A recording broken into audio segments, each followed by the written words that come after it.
Hello, everyone. If we have not met before, my name is Sydney Kraviak, and I am the Program and Outreach Coordinator at Peters Township Public Library here in McMurray, PA.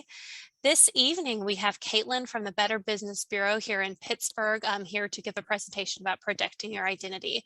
For the month of April, we're focusing on financial literacy. So we just had a PA 529 program and a home buying program in the last week. And then we'll have a Bitcoin program coming up at the end of the month as well. And then also with the BBB next Saturday, we have a shred event. So we have more information on our website, and I'll send a link after this as well. So you can come and get rid of some of those personal informations to help protect your identity next Saturday too. Thank you so much for joining us this evening, Caitlin. And real quick before I turn it over, everyone, for the presentation, please make sure your microphone and camera are turned off so that way we can focus on Caitlin. We're going to have time for questions at the end, and if you want to ask them as they arise, feel free to type them into the chat. Thank you, Caitlin. All right. Well, thank you, everyone. Good evening. I really appreciate you all taking time out of this beautiful evening to participate in the Better Business Bureau's presentation on how to protect your identity. My name is Caitlin Driscoll, and I've been the Public Relations Director at the Better Business Bureau serving Western Pennsylvania for about 10 years now. But our physical office is located in Carnegie, so not too far away, but we do cover the 28 counties of Western Pennsylvania. But today we're going to identify the main types of information that identity thieves are after and some different examples of specific identity theft scams. We'll talk about the main red flags and tips for how to prevent falling victim. We'll also discuss what to do if you or someone you know is targeted by an identity thief. And finally, we're going to touch on how the Better Business Bureau can help you, along with some of the free programs and resources that BBB provides to consumers. But I always like to start out by identifying the overall scope of identity theft, because I think that some of the numbers are pretty staggering. But according to the Federal Trade Commission, identity theft is still the fastest growing white-collar crime in the United States today. And last year, there were nearly 1.4 million reports of identity theft. In the last 6 years, fraudsters have stolen about $112 billion through identity fraud, with the average loss per victim being about $1,100. But these numbers always tend to surprise people regarding how prevalent of an issue this truly is. And unfortunately, these numbers do continue to grow each year, especially the past 2 years with everything related to the COVID-19 pandemic. Now, interestingly, despite everyone essentially being at risk of identity theft, there are two main demographics that seem to be most aggressively targeted. And they're on opposite ends of the spectrum, but they are children and senior citizens. Now, children are often targeted because identity thieves can use a child's social security number to establish a fraudulent clean slate. And their credit reports aren't as likely to be monitored on a consistent basis either, because most parents tend to think my children don't have credit, so why should I monitor their credit reports? But seniors are targeted most often, usually over the phone, through phishing scams as well for identity theft. And some studies overall suggest that people tend to become more trusting as they age. And despite seniors actually being identified as falling for scams less often in comparison to other age groups, they're still the ones who are losing the most amount of money to fraud overall. And there are many different types of information that identity thieves target, but always take care to secure and protect your social security number, any kind of identification card, your passport, driver's license, Medicare ID, insurance information, passwords or login information to accounts, even things like answers to account security questions, and just any type of sensitive financial information.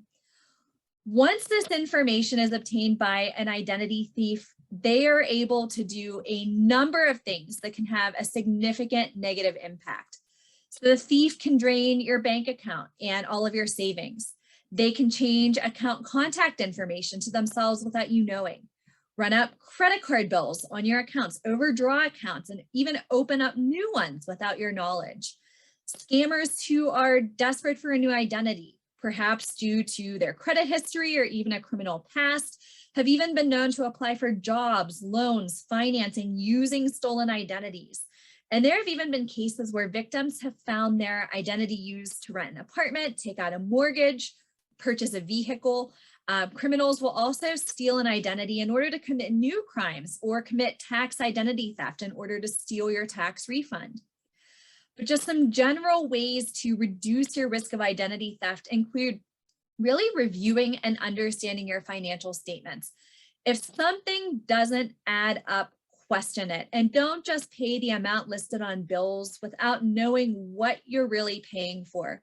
Compare receipts with account statements, watch for unauthorized transactions, even smaller amounts, and pay attention to your billing cycles. If bills or financial statements are late, contact the sender. Check your credit reports. This is so important for accuracy and for any kind of fraudulent activity, at least once every year for free. However, we do recommend taking advantage of this, doing it more often, but at least at a minimum once a year through annualcreditreport.com. This is the only source that's authorized by federal law to access your free credit reports through all 3 credit reporting agencies.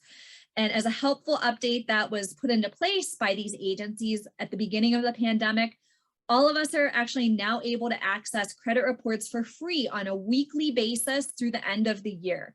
So they had extended it from, it was supposed to end this month to all the way through the end of 2022. They're being made available on annualcreditreport.com to all Americans just to offer additional protection as so many people continue to face financial hardships due to COVID. Another way to reduce your risk of identity theft is to always maintain, update your computer security and operating system. Use the security features on your mobile phone. Update sharing, firewall settings when you're on public Wi-Fi networks.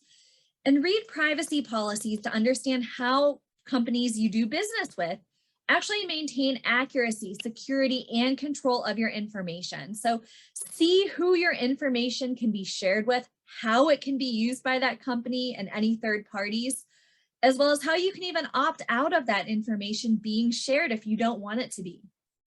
We always recommend, it's so important nowadays, you have to use strong online passwords, mix 10 or more letters, numbers, special characters. It's even now recommended to consider using a passphrase instead of just a typical password. And don't use the same password or passphrase for more than one account or any type of automatic login feature for shared or publicly available access points. Always log off of accounts whenever you're finished. Be careful about the information that you share online, especially if it's anything that could be used to get past security questions on accounts.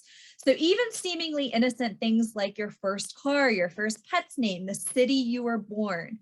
You should also always enable what's called multi-factor authentication whenever possible for your accounts, because this does use additional verification techniques to prove that the person attempting to log into an account is really you.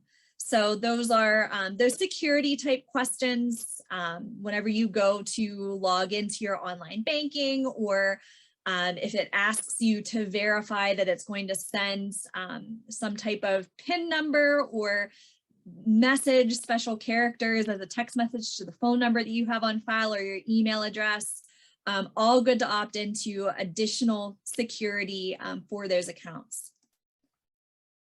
But there are several different types of identity theft that tend to target people. We're just going to discuss some of the most common identity theft scams that are occurring today and being reported to us. But these include phishing scams, vishing, skimming, mail theft, and dumpster diving. And I'm hoping that some of you are familiar with at least a few of these terms. Some of them may be newer. But we'll talk about phishing first. And a phishing scam is where an identity thief impersonates a trustworthy source and creates a fictitious reason to need to obtain personal information through email. There are over 20,000 unique phishing scams created a month, and a lot of these tend to originate from overseas, so it's very difficult for authorities to catch these cyber criminals. In fact, it's estimated that the likelihood of a cyber criminal being caught in the United States is only 0.05%, which is a pretty sad statistic, but it's very telling that your greatest defense against being a target, being a victim of any kind of scam, but especially identity theft, is to be aware of the red flags and to ask additional questions. But some of the largest and most trusted corporations, agencies in America have been the victims of phishing scams, like the two examples that you can see on this screen, and that thieves purport to be sending communication from these companies using the fact that a lot of people trust their names, recognize them against them. Government agencies, major financial institutions, retailers, even nonprofits like the Better Business Bureau have all had our identities used in different phishing scams. Another example of a popular phishing scam would be an email from your bank stating that they suspect an unauthorized transaction. And to ensure that your account isn't compromised, you have to click on the provided link and confirm your identity or update your account login information to protect your account. Phishing scams even use holidays, current events to seem more believable. And throughout the pandemic, there's been a significant increase in phishing scams capitalizing on everything from product shortages to stimulus payments, vaccine availability, even contact tracing, as well as just an uptick in phishing scams that impersonate popular services like Amazon, Netflix, that we see on here, Comcast and Verizon, just due to more people shopping online and even working from home. Around tax time, that for most people and on Monday, hopefully, phishing scams impersonating the IRS, TurboTax, tax preparation companies have also become more common. But when dealing with questionable emails, never send personal or financial information through email in response to a request, even if it appears to be urgent. So a bank is never going to send you an email needing your login information or password to verify a transaction or an account. A legitimate business is not going to ask for this information through email either. You should regularly update any antivirus, anti-malware software to protect your computer from any accidental security breaches, and avoid opening attachments or downloading files from unfamiliar email addresses that could contain viruses. Now, if you do click on a link that asks you to provide your information, you want to verify that the site is secure. Check to see that it contains a little green lock icon on your browser status toolbar, as well as that the URL begins with HTTPS, with that S standing for secure instead of just the usual HTTP. If you're being asked to click on a link contained in the email, like the two examples that we saw before, verify where it's really taking you first, because just because a hyperlink may state, say for example, pnc.com, it doesn't necessarily mean that it's actually taking you to pnc.com. So what you can do is right click on the hyperlink, select copy link address, and then paste that link somewhere that's not your address bar to see that link's true identity.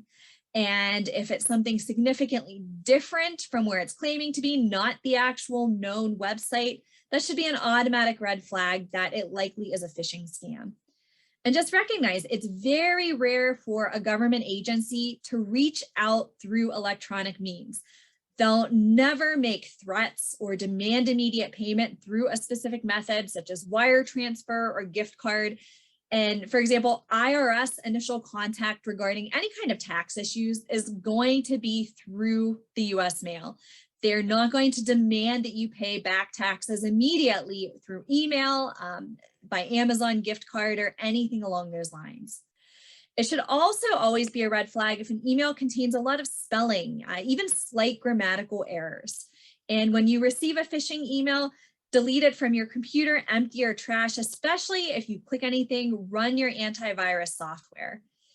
If it is a potentially concerning correspondence from a company that you do have an account with, that you have established a business relationship, reach out directly to verify the legitimacy of that correspondence only using the known verifiable contact methods. So call the number on the back of your debit card or credit card, or what's listed on your consistent bills and statements that you receive.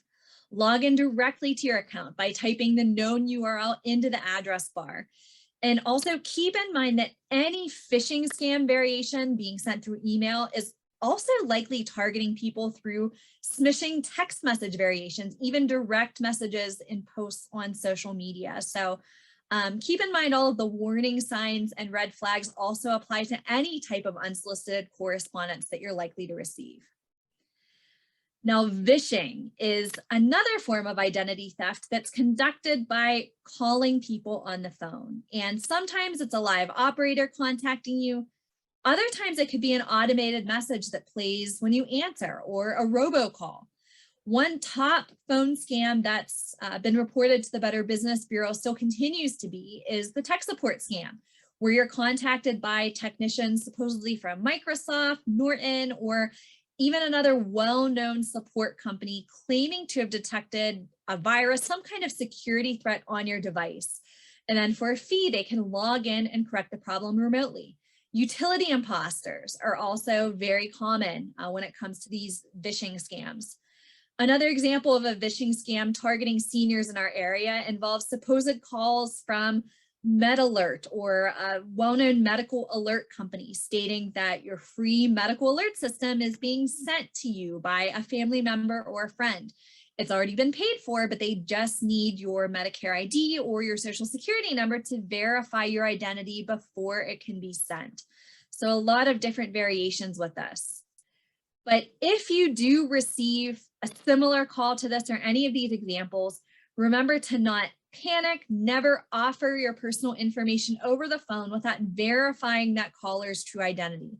So actually hang up, contact the known customer service number for that business to verify the claim.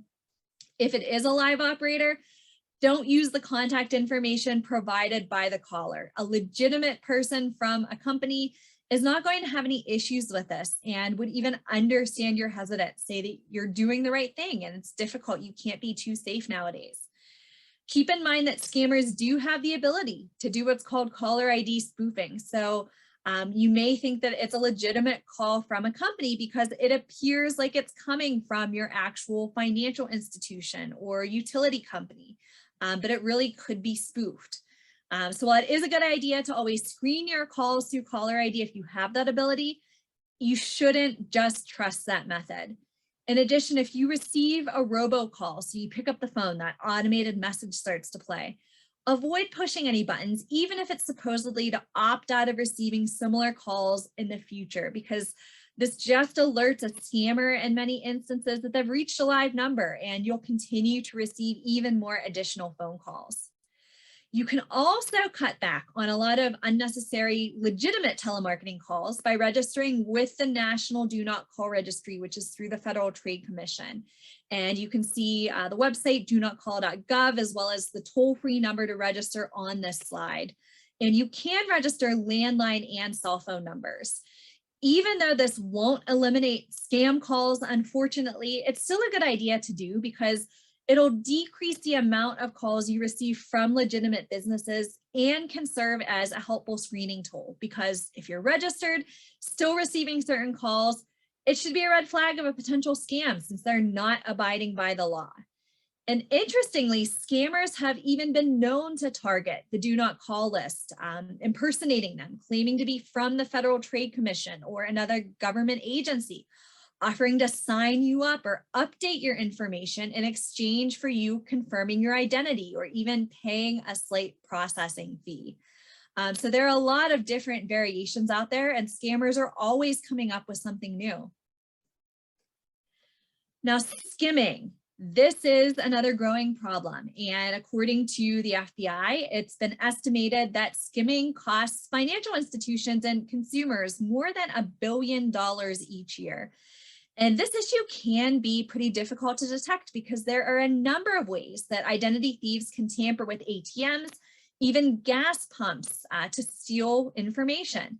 And skimming occurs when devices illegally installed on ATMs, point of sale terminals, or even fuel pumps capture data or record cardholders' PIN numbers.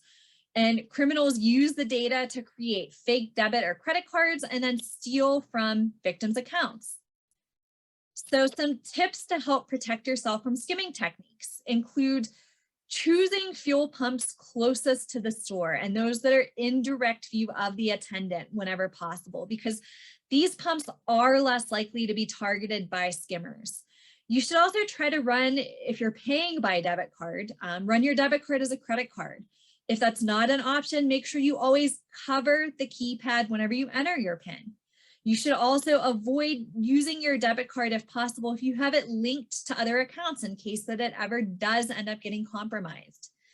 Make sure you inspect ATMs, point of sale terminals, and other card readers before you use them. Look for anything loose, crooked, damaged, or scratched. Don't use any card reader if you notice something unusual. So try to pull at the edges of the keypad before entering in your PIN. Cover the keypad again when you enter your PIN to prevent any potential hidden cameras from recording your entry. Avoid ATMs that are located in poorly lit or low traffic areas, because those are the ones that are more vulnerable for skimming. And just be alert for skimming devices in tourist areas, because these are the most popular targets. It's also recommended whenever possible, try to choose a bank or a credit union ATM over a standalone one that's just located in a public place, because banks, credit unions have specific policies in place where their ATMs are monitored on a daily basis to make sure that everything is operating the way in which it should be. If parts of an ATM look damaged or even just slightly different, if it's the same ATM that you tend to use, try to give it a little bit of a wiggle, because skimming devices are often just these false panels attached to the ATM, and look for new or suspiciously placed unusual signage. And don't just hesitate to walk away, notify whoever is in charge of that ATM if something just doesn't seem right. The last forms of identity theft that I'm going to talk about are two of the more traditional forms, and those are mail theft and dumpster diving. And mail theft is exactly what it sounds like. It's when sensitive mail, bills, or statements are stolen just right out of your mailbox before you have an opportunity to collect it, or before your mail person has an opportunity to pick up the mail. Dumpster diving, as disgusting as it sounds, this occurs when an identity thief actually sorts through people's garbage for any unshredded sensitive documents that they can use to steal your information and or money. And this is actually quite common places like college campuses, because students are likely to be receiving a lot of different offers for credit cards, loans, insurance, their statements, and they might not be as likely to shred and dispose of sensitive mail in the most appropriate manner. And scammers recognize that and go for the low-hanging fruit. To help prevent mail theft, consider depositing mail inside of a collection box or inside your local post office. Promptly pick up your incoming mail after it's been delivered.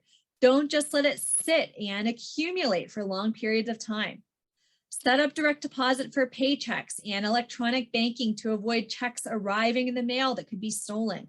And contact senders. If you don't receive credit cards or other valuable mail that you're expecting, make sure you contact them. If you go on vacation, if you're planning a trip this summer, going out of town for a few days, have the post office hold your mail for you until your return, or ask someone who you trust, a trusted neighbor or a relative or friend, to pick it up for you daily and hold it somewhere secure at their home. Finally, you can consider stopping any pre-approved offers of credit or insurance by utilizing what's called opt-out pre-screen. And this is the official consumer credit reporting industry website, where you can opt out of receiving offers of credit or insurance that are not initiated by you for a period of 5 years or permanently altogether.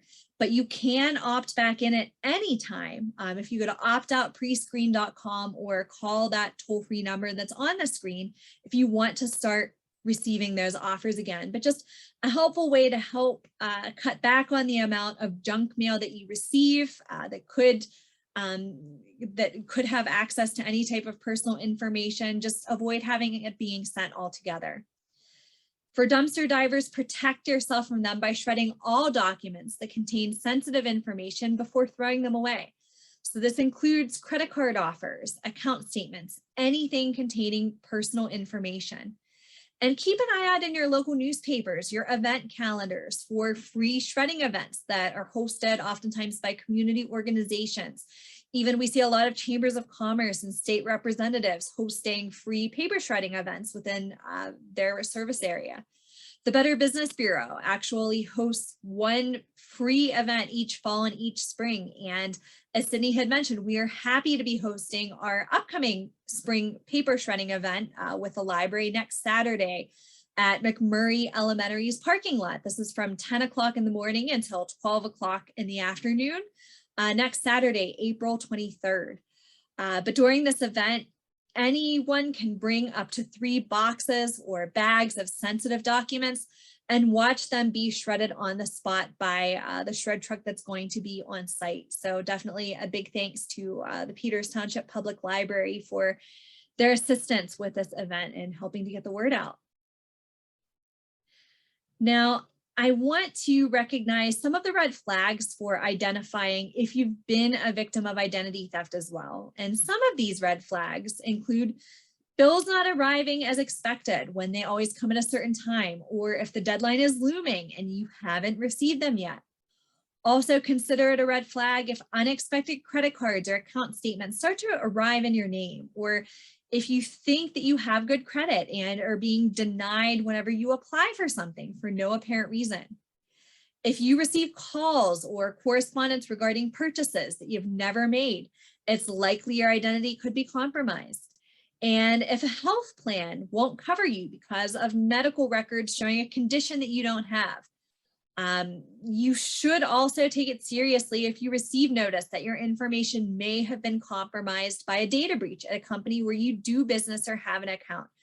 Don't just discard that information as being unimportant, review it, but then reach out directly to the source for additional information to verify the legitimacy of that correspondence.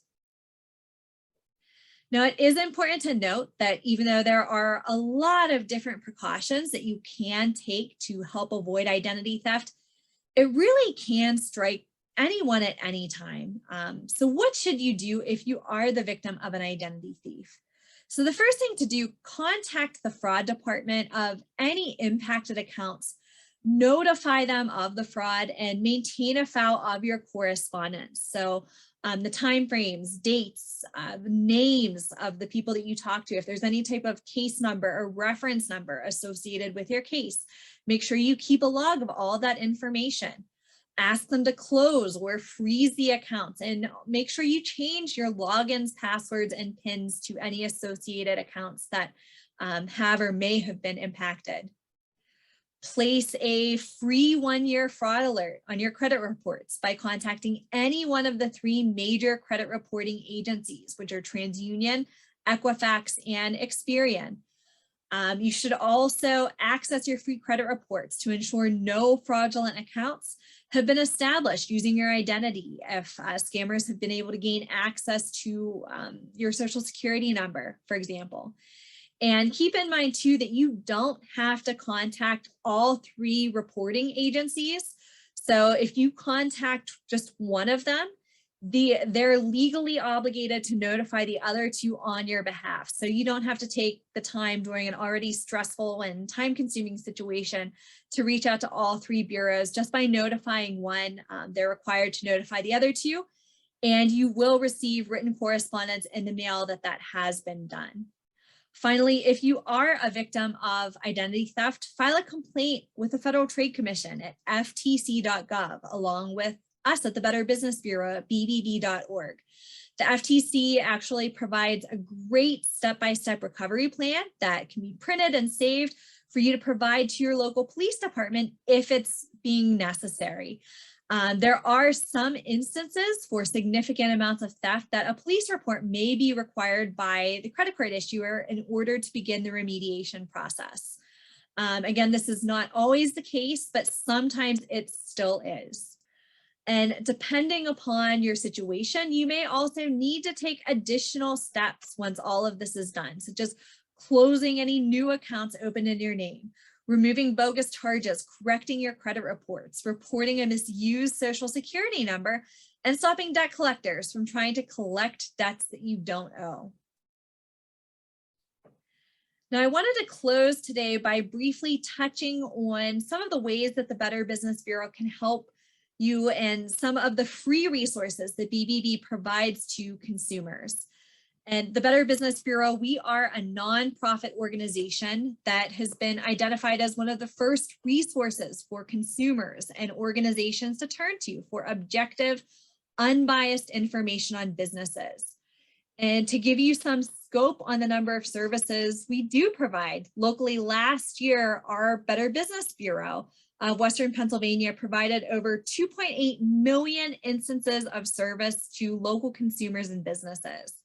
We're also able to provide access to over 6.2 million national reports and over 52,000 local business profiles through bbb.org, or just by giving us a call during normal business hours and speaking to one of our live information specialists at our office.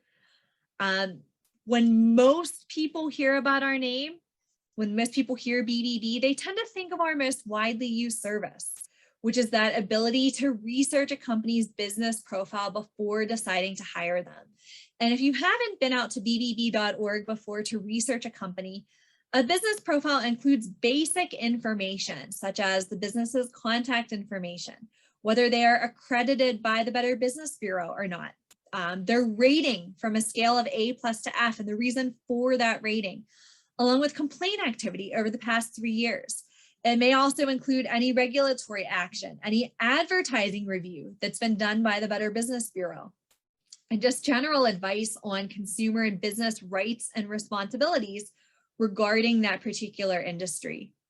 The Better Business Bureau also offers free dispute resolution services, and in many instances, we're the first and only line of defense for consumers. And we do have over a 75% success rate of settling complaints through the manner in which we do. Although we cannot force a company to respond to complaints or put people in jail and fine them, we do work very closely with many government agencies in providing assistance through BBB files for their cases. We also make that company's complaint history part of their business profile. So the majority of good and ethical companies that are out there, they don't want a negative rating with the Better Business Bureau. They recognize millions of people are checking with us every year before making their hiring and purchasing decisions. So they don't want any negative or unresponded to unresolved complaints to show on their business profile, all of which decreases the letter grade that a company is able to achieve. You can also access numerous industry tips, alerts, different press releases through our website, including updates on the latest scams and community events we're participating in. And you can always and should always report any scams you encounter through our BBB Scam Tracker program. And this is to help warn others from falling victim to scams that are targeting their area. We work very closely with our local media to warn consumers about scams and companies that are targeting our marketplace. And some of the best information we get comes from people like all of you. So we really appreciate all of the information that we receive. And we do a lot of stories with the media on different scams. A lot of these scams are recurring ones that have a slight twist to them too because of everything that's going on. But I will open it up. If anyone has any questions, I'm happy to take them, or even any stories that you'd like to share about experiences that you've had. Again, I'd like to thank you all for your time and attention, and I hope that this information was helpful and useful to you. Please pass it along, and I hope that we see a lot of you out next Saturday too at our Shred event with the Peters Township Public Library. Thank you, Caitlin. I am going to stop the recording in case anybody does share any personal stories.